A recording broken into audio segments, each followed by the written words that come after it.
এখন এখন আমি অপারেশন করছি আমাদের এলাকার বড় ভাই আনাম আহমেদ ভাইয়ের ডান চোখের অপারেশন।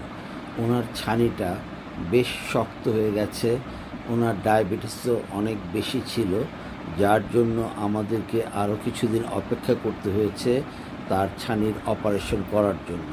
যাই হোক, অবশেষে ডায়াবেটিস কন্ট্রোল হওয়ার পরে আমরা তার অপারেশন করতে পেরেছি। আমি তার অপারেশন করার জন্য তাকে বাংলাদেশ আই হসপিটাল উত্তরা শাখায় নিয়ে তার অপারেশন করেছি। তার অপারেশনে এখন আমি তার চোখে যে সাইড পোর্ট করলাম, করে তার চোখে ব্লুরেক্স দিয়ে তার চোখের অ্যান্টেরিয়র ক্যাপসুলটাকে স্টেইন করলাম। এখন একটু জেল দিয়ে তার এসিটাকে আমি ঠিক রাখছি। আনাম ভাই আমার অত্যন্ত পরিচিত ঘনিষ্ঠ লোক, তার চোখের অপারেশন নিজের হাতে করেছি। তার দৃষ্টিশক্তি ছিল কাউন্টিং ফিঙ্গার 7 ফিটের মতন। এখন আল্লাহর রহমতে অপারেশন চলছে। এখন তার মেইন পোর্ট করছি। তার ছানিটা দেখতে যদিও পরিষ্কার মনে হচ্ছে, কিন্তু ছানিটা বেশ শক্ত। আমরা একটু কর্নিয়ার উপরে জেল দিয়ে নিলাম যেন কর্নিয়াটা ক্লিয়ার থাকে এবং ভেজা থাকে। আমরা ক্যাপসুলোরেক্সিস করছি, তার ক্যাপসুলটাকে কাটতে হবে। আমরা ক্যাপসুলোরেক্সিস করছি, যেটা আমাদের ছানি অপারেশনের ফ্যাকো অপারেশনের একটা বড় শর্ত, যে সুন্দর ক্যাপসুলোরেক্সিস। আল্লাহর রহমতে খুব সুন্দর ক্যাপসুলোরেক্সিস হচ্ছে। সুন্দর ক্যাপসুলোরেক্সিস, আমরা ক্যাপসুলোরেক্সিস করে বের হয়ে আসবো ইনশাআল্লাহ।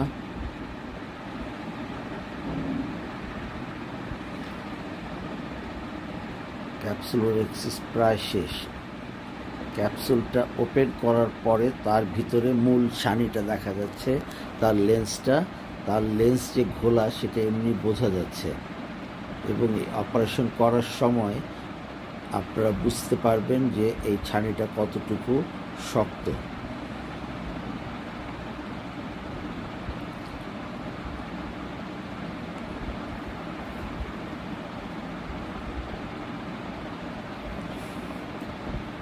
আমি হাইড্রো ডিসেকশন করে ক্যাপসুল থেকে লেন্সটাকে আলাদা করলাম। এখন একটু জেল দিয়ে আবার কর্নিয়াটাকে ভিজিয়ে রাখার চেষ্টা করছি। এখন একটা ডায়ালাইট দিয়ে লেন্সটাকে ঘোরাবো। ক্যাপসুলের ভিতরে লেন্সটাকে ঘোরালাম, লেন্সটা সুন্দরভাবে ঘুরে যাচ্ছে। লেন্স যত সুন্দর ঘুরবে অপারেশনের জন্য তত সুবিধা। ছানির অপারেশন যত ইম্যাচিওর থাকে তত করাটা ভালো, কারণ তাতে ডাক্তারের উপরেও চাপ কম পড়ে, রোগীর চোখেও চাপ কম পড়ে। এখন আমি ফ্যাকো মেশিন ঢোকানোর চেষ্টা করলাম, ফ্যাকো শুরু করছি। লেন্সের অবস্থা দেখেই বোঝা যায় লেন্সটা বেশ শক্ত। এটা গ্রেড 4 লেভেলের একটা ক্যাটারেক্ট। আমি সেঞ্চুরিয়ন ফ্যাকো মেশিন দিয়ে অপারেশন করছি। ওয়ার্ল্ডের best phaco machine Centurion phaco machine, যেটা বাংলাদেশ আই হসপিটালে আছে, এবং লুমেরা 700 মাইক্রোস্কোপ দিয়ে দেখে এই অপারেশনটা করছি।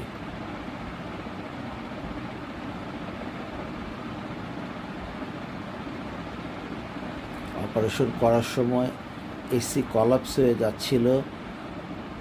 তারপরে আমরা এসিটাকে স্ট্যাবল করার জন্য যা ব্যবস্থা নিয়ে এসি স্ট্যাবল করলাম। এসি স্ট্যাবল করে এখন আমরা ট্রেঞ্চিং করছি। ট্রেঞ্চিংয়ের পরে আমরা লেন্সটাকে 2 ভাগ করলাম। লেন্সটা বেশ শক্ত দেখে বোঝা যাচ্ছে এবং রাবারি।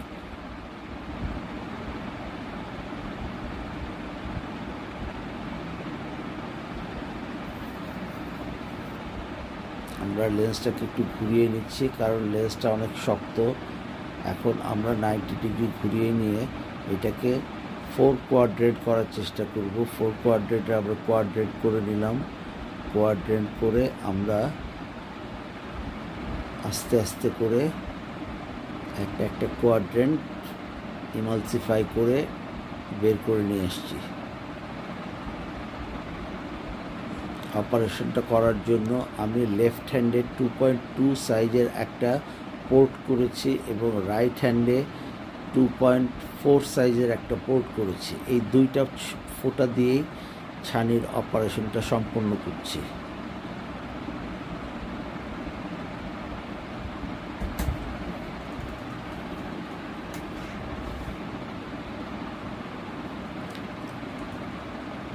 অত্যন্ত কঠিন একটা অপারেশন এবং ছানি বেশ শক্ত, তারপরও খুব সুন্দরভাবে এগিয়ে যাচ্ছে ছানির অপারেশন।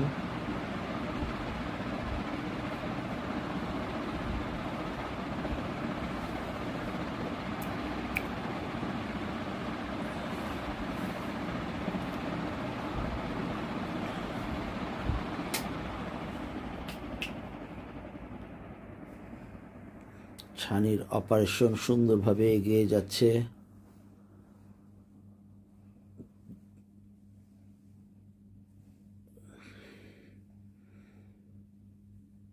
নিজেদের পরিচিত লোক অপারেশন করতে গেলে একটু শেকিনেস কাজ করে, তারপরও আল্লাহর রহমতে সুন্দরভাবে অপারেশন এগিয়ে নিচ্ছি।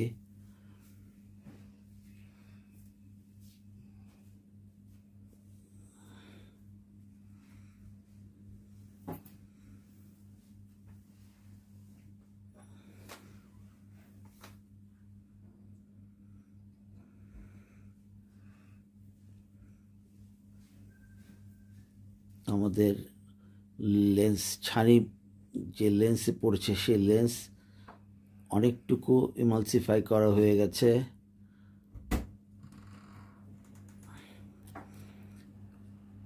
ফ্যাকো ইমালসিফিকেশন এখন সবচেয়ে আধুনিক একটা ফ্যাকো টেকনিক, ছানির অপারেশনের টেকনিক, যেখানে চোখের কোনো কাটাকাটি করতে হয় না, শুধু ছোট্ট দুইটা ফোঁটা করে সেই ফোঁটা দিয়েই ছানিটা বের করে নিয়ে আসা যায়।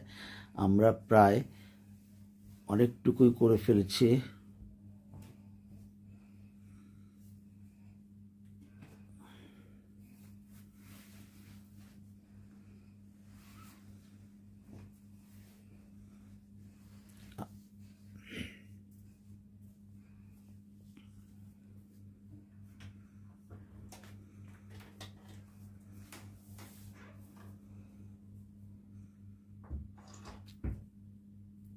আমরা শেষের দিকে প্রায় চলে এসেছি, লাস্ট পিস খাওয়া হচ্ছে।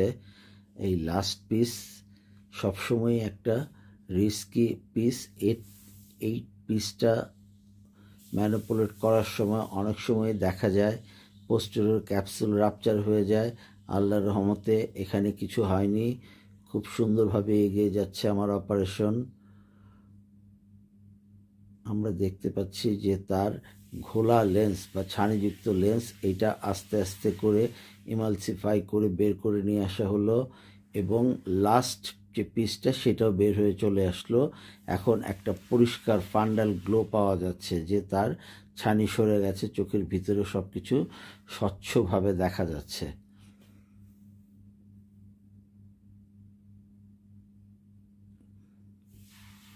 চোখের ছানি বের করার পরে লেন্সের উপরে কিছু কর্টিক্যাল ম্যাটার থাকে, সেই কর্টিক্যাল ম্যাটারগুলিকে বের করে নিয়ে আসছি আইএ যন্ত্রের সাহায্যে, অর্থাৎ ইরিগেশন অ্যাসপিরেশন এর হ্যাডপিস, এই যন্ত্র দিয়ে এখন আমরা সব কর্টিক্যাল ম্যাটারগুলি বের করে নিয়ে আসছি।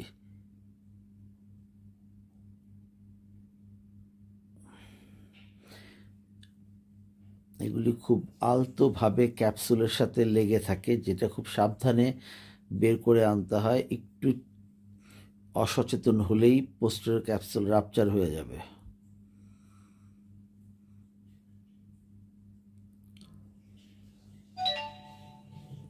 খুব সুন্দরভাবে সবগুলি কর্টিক্যাল ম্যাটার বের করে নিয়ে আসা হলো। এখন লেন্স দেবার পালা।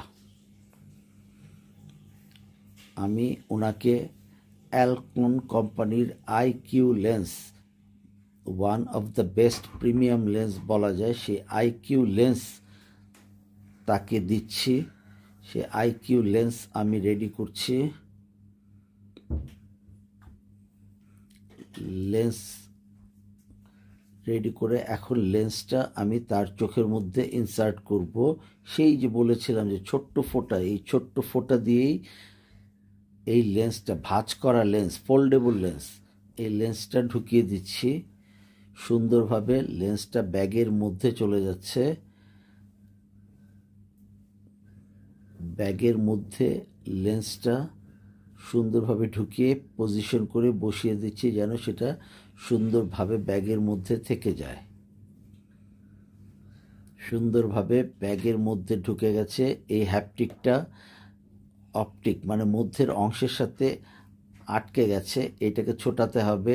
আমি এটা আবার হ্যান্ড পিস দিয়ে পানির ফ্লো দিয়ে জেলগুলো পরিষ্কার করছি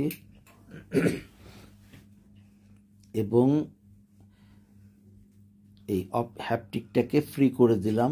সুন্দরভাবে লেন্স জায়গা মতন বসে গেছে, খুব সুন্দর অপারেশন হয়েছে।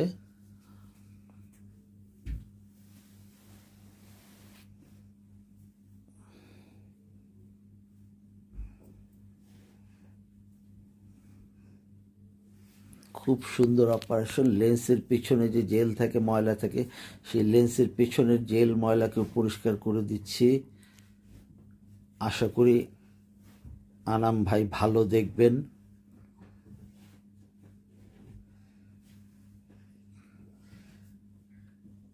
আমার অপারেশন শেষ পর্যায়ে, একদম শেষের দিকে চলে এসেছি।